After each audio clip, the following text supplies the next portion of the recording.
Before we head into the Sculpt room, I'm going to isolate this part by going to the Select tool. While in Faces mode, I'm going to double click to select the entire piece.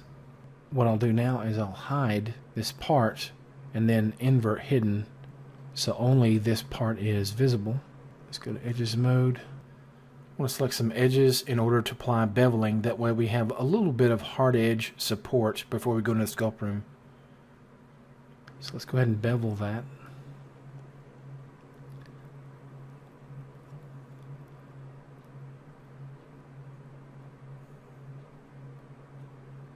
Okay.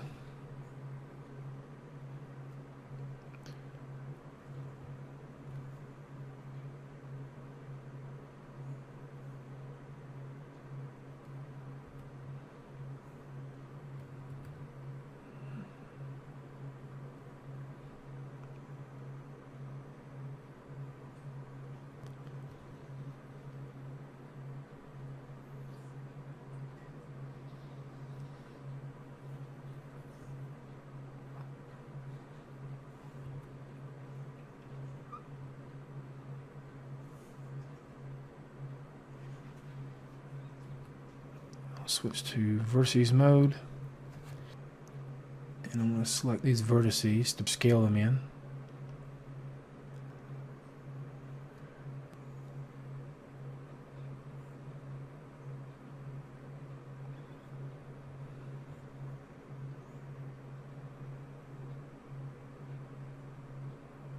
I'll do the same thing here, except in this case let's just choose edges, be a little bit faster.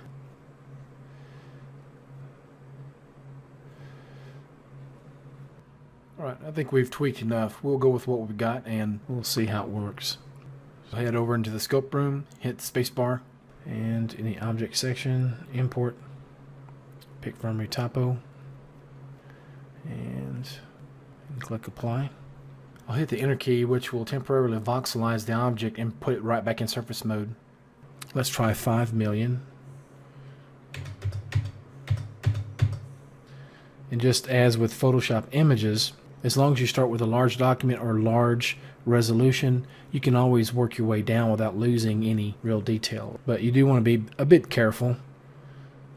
Okay, so 5 million seemed to work pretty well, and that gives us enough resolution. Now if I want, I can try to smooth all.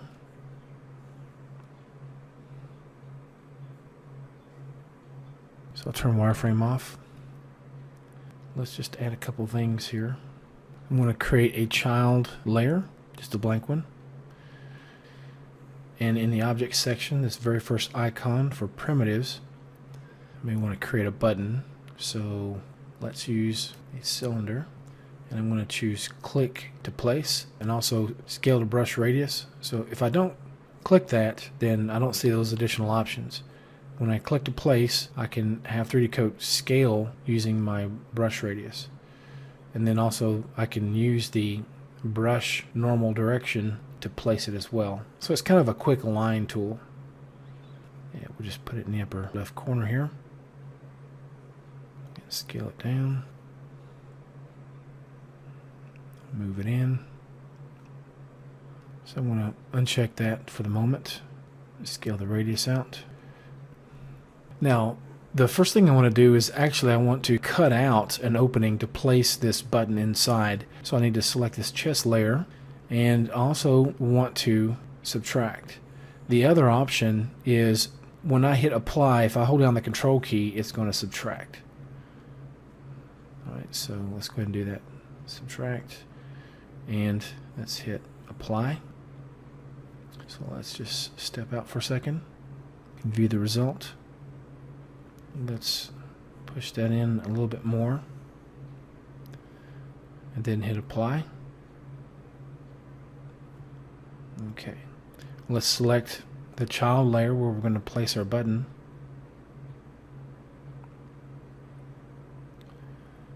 Select this upper ring to kind of taper it just a bit. Let's change it back to add and then hit apply. Step out of the tool and there's our button. Wireframe hotkey. See the button is relatively low poly So let me drag that outside of the parent layer so it's independent. Then I can hide that chest layer. It's probably a little too low poly to smooth at this point. Let me go ahead and hit my hotkey for smooth all. That's quite a bit. I guess that'll be okay for now. I typically would add a little bit more resolution before smoothing, but I think this will be okay. Turn wireframe off. Now I'm going to hit enter. This is going to voxelize it quickly and then return it back to surface mode. I'll go with 1,000,000.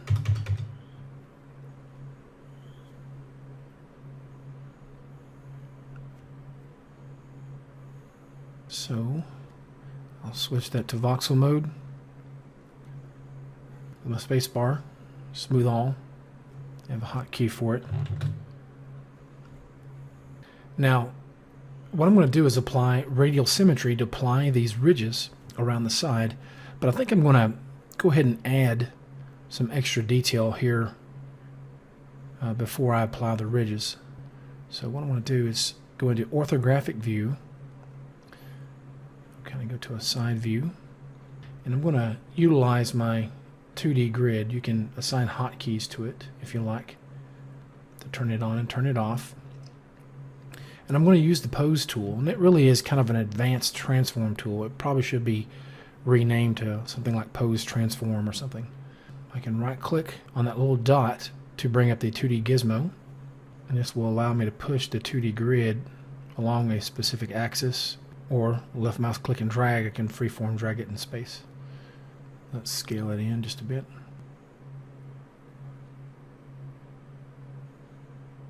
Alright. Now, I can actually save a camera shortcut. And what this is going to do is, as I rotate about the model, if I want, I can get back to this, and 3D Coat is not only going to store this view, but it's also going to store the grid placement. And so that's always a handy thing. So yeah, add camera shortcut. I'll click the little X, or I can right click on the dot to remove that gizmo. Now I want to go to the adjust section, click on the pose tool, and I'm going to choose line selection. So I want to click and drag.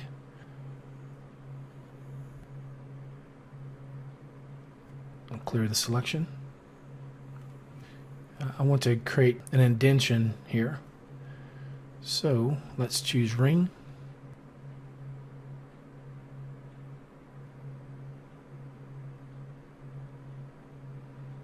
Okay.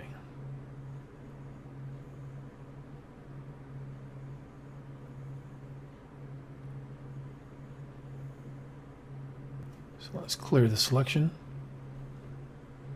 I think that'll work for now. So let's try to look at this straight on. Scale this in.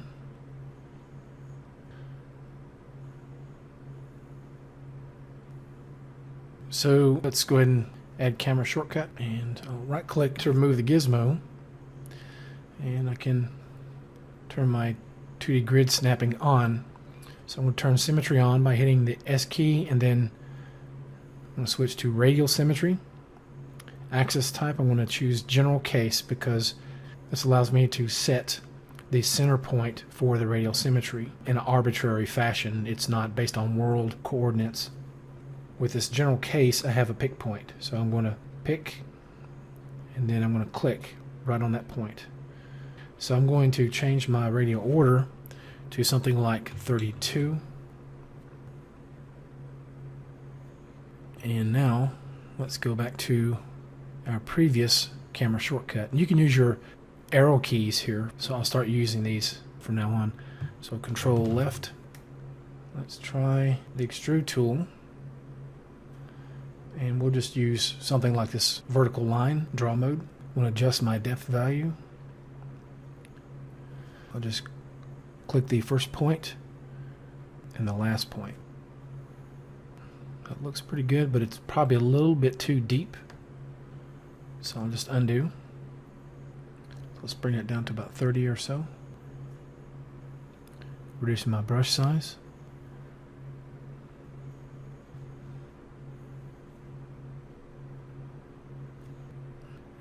And I think we're done with the 2D grid. Also with the radial symmetry, I think we're done there. So I'll just turn that off. I can click this X to drop the panel. So I'll hit my hotkey to remove the 2D grid and go back to perspective view. Okay, so I want to make an indentation here in the front as well. So I'll go back to a frontal view. We'll just go back to our camera shortcut, previous camera shortcut. What I want to do now is use the Extrude Tool. Let's use the ellipse draw mode. Switch to a different brush alpha. I want to turn my snapping on with my hotkey.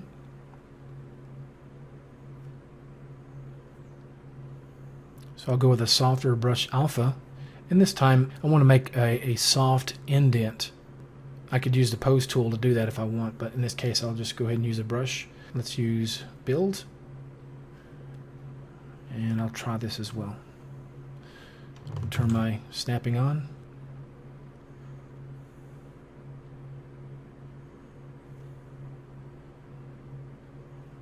I'll undo. And really want to crank the fall off up. Also the border width is at 0. It should be up quite a bit. Okay, and let's check Invert Tool. I could hold down the Control key to do this as well, but I'll just use the Invert Tool option.